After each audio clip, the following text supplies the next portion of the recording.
Xitaa Priyanka Chopra lagu farxumeyn gaaray Bollywood-ka, balse arrintan oo kale miyay ku qabsatay Hollywood-ka?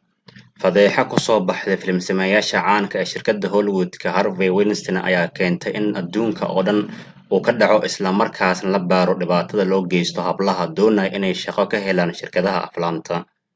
Wixii intaas ka dambeeyay, gabdho badan oo caan ah ayaa waxay qirteen in filim-sameeyaal, agaasimayaal, maalgeliyayaal iyo atoorayaal caan ah ay shuruud ugu dhigeen inay xiriir la wadaagaan si ay shaqo u helaan. Hollywood-ka Mareykanka iyo Bollywood-ka Hindiya ayaan ugu weyn arrintaas, iyadoo aan Bollywood-ka diiradda saarayno isla markaana horay idinla wadaagnay cabashada dhowr shaqsi. Haatan waxaa liiska ku soo biiray mid ka mid ah atariishooyinka ugu weyn Bollywood-ka iyo Hollywood-ka, waana Priyanka Chopra. Madhaw Chopra waa hooyada dhashay Priyanka Chopra, waxayna wareysi siisay warbaahinta Hindiya. Waxaa la weydiiyey haddii gabadheeda Priyanka Chopra lagu xujeeyay inay hawsha sariirta ogolaato si aflaanta dakhli badan ay ugu sameyso. Madhaw ayaa laga soo xigtay 17 sano jir ayay ahayd gabadheedii markii ay ku soo biirtay saaxadda aflaanta. Sidaas daraaddeed, daqiiqad walbana waan la socday xaaladdeeda ilaa muddo 3 sano ka hor. Xitaa goobaha ay aflaanta ku duubeyso ayaan u raaci jiray. Sidaa darteed, raggu waxay dhihi jireen, gabadhayda hooyada miyaa bannaanka fadhisa?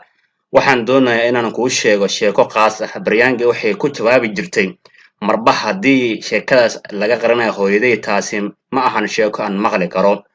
Madhaw oo sheekada sii wadatay waxay tiri, mar kale waxaa dhacday naqshadeeyaha labiska jilayaasha filimka ayaa wuxuu sheegay in daaraktarka filimka in loo baahan yahay inay Priyanka Chopra soo xirato dhar gaaban oo khafiif ah.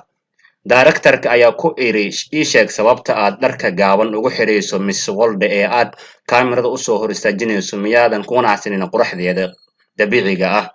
Priyanka waa ay diiday inay filimkaas sameyso. Xaqiiqdii waxay tahay Priyanka 10 film ayay sidaas ku lumisay, waana ay isaga baxi jirtay mashruuc. Waxba kama qusaynin mashruuc marba haddii ay arrinta baashaal faraha la soo gasho. Arrintaana waan u sheegay qof walba, waxaan ku dhahaa gabadhayda Priyanka, tani ma ahan dhammaadka noloshaada, wax walba noloshaada ayaa kaaga qiimo badan. Madhaw Chopra ayaa la weydiiyey haddii Priyanka ay xaalad noocan oo kale ah ka wajahday tan iyo markii ay ku biirtay Hollywood-ka. Waxay si degdeg ah ugu jawaabtay, ixtiraam badan ayay u muujiyeen Priyanka. Haddii aad tahay qof ku socdo waddo toosan, mar walba waad dhibaataynaysaa, laakiin natiijada kuu soo baxaysa ayaa ah mid macaan.